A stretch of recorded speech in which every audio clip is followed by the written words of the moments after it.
Earnouts are how buyers minimize risk. And this is a way for buyers and sellers to bridge the valuation gap. Let me give you an example. Let's say that your company has strong sales momentum and you've been developing a new product for the last 18 months and you're about ready to roll it out, and you think that your company's sales would double, if not triple, in the next 2 to 3 years. You want a lot more money for your business. On the other side, the buyer says, look, I want to buy you because you've got growth potential, but we have no way of knowing whether your sales would double or triple or not. In comes an earnout. An earnout allows you, the seller, to be paid on performance at some point in the future based on an agreed upon formula. That said, and that sounds very simple, but most earnouts never actually work out, where typically the seller ends up collecting nothing.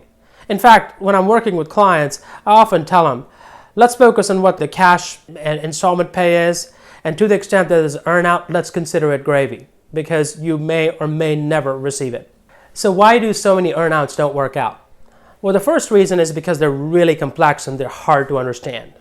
Number two, generally, the seller is not in control of their own destiny. An example of this would be where you're responsible for company performance, but the sales and marketing team is sitting in the acquirer's company's subsidiary over which you have no control. And as a result, you don't hit your performance numbers.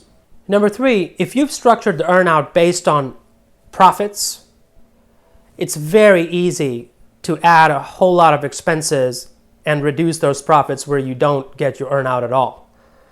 The seller could go hire a bunch of employees or start spending money on growth, and it'd be highly likely you do not collect anything at all.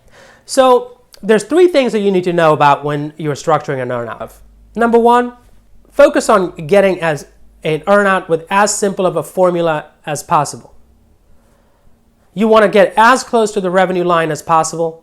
If your buyer won't negotiate at the revenue line, and then focus on the gross margin line. And for some reason, if you have to go lower, then you need to really focus on a formula where you can spell out exactly what will be considered expenses, so you can disregard any other additional expenses that are added on, and as well as focusing on having some caps on these expenses. Number two, make sure you have control over variables and components or elements or employees that are responsible for the performance of the earnout. Okay, the last thing you want is that you've negotiated an earnout, but you have no control over who and what's going to make this earnout happen. And number three, stay away from dollar caps on your earnouts and extremely short periods for the earnout.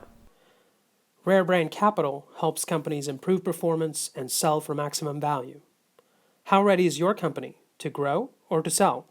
Want to know how you're doing? Get your free score plus customized report in just a few minutes at no cost or obligation.